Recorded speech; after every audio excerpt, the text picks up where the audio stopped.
Keinformasi berikutnya pemirsa, Menteri Pekerjaan Umum dan Perumahan Rakyat Basuki Hadi Mulyono dicecar anggota Komisi 5 DPR terkait dengan wacana tapera. Basuki dinilai tidak tegas menjelaskan polemik tapera di tengah masyarakat. Yang terhormat pimpinan dan anggota. Dalam rapat kerja dengan Komisi 5 DPR, Menteri PUPR Basuki Hadi Mulyono diminta merinci lebih detail pelaksanaan program tersebut dan berapa besaran untuk masing-masing sektor pekerjaan.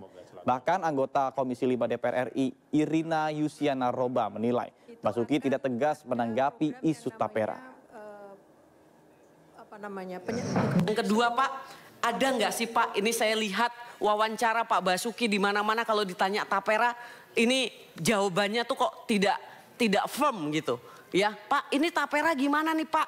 Kalau pekerja swasta yang udah menyicil KPR-nya selama ini atau yang udah punya warisan selama ini, udah punya rumah, nggak butuh lagi perumahan, apakah masih diwajibkan? Nah ya kan, terus kadangkala ada beberapa dari pemerintah yang mengatakan ya itu kalau yang mampu nanti untuk subsidi yang tidak mampu. Mohon maaf Pak, subsidi itu kewajibannya negara, bukan sesama warga negara memberi subsidi. Kalau sesama warga negara namanya gotong royong gitu. Dan alangkah malunya negara yang tidak mampu hadir untuk menjawab dari tantangan yang masyarakat hadapi. Jadi Pak, mohon penjelasan tentang tapera karena saya yakin di sini banyak wartawan, masyarakat juga menanti soal itu. Kami ditemenin oleh bapak-bapak dari BP Tapera, Badan Pelaksana Tapera, Pak Heru sebagai komisioner dan beberapa deputinya. Untuk itu nanti beliau akan jelaskan tentang Tapera, tapi apa yang disampaikan oleh Bu Iren tadi, backlog kita untuk kepemilikan 9,9 juta, backlog untuk rumah tidak layak huni 2,6 juta, sedang pertumbuhan rumah tangga baru 800.000 per tahun. Ini berdasarkan survei Sustenas kalau nggak keliru. Jumlah ASN sendiri sekitar 4,4 juta orang yang belum memiliki rumah 1,8 juta. Apa sekarang peran pemerintah selama ini? Pemerintah melakukan pembiayaan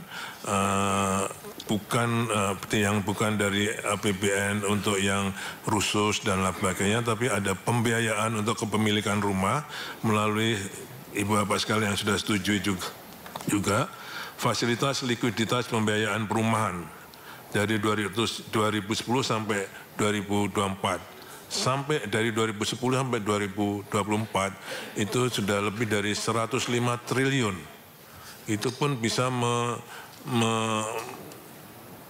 nanti beliau akan menjelaskan juga lebih detail, membawa kredit lebih dari 300 triliun dalam pembangunan perumahan itu.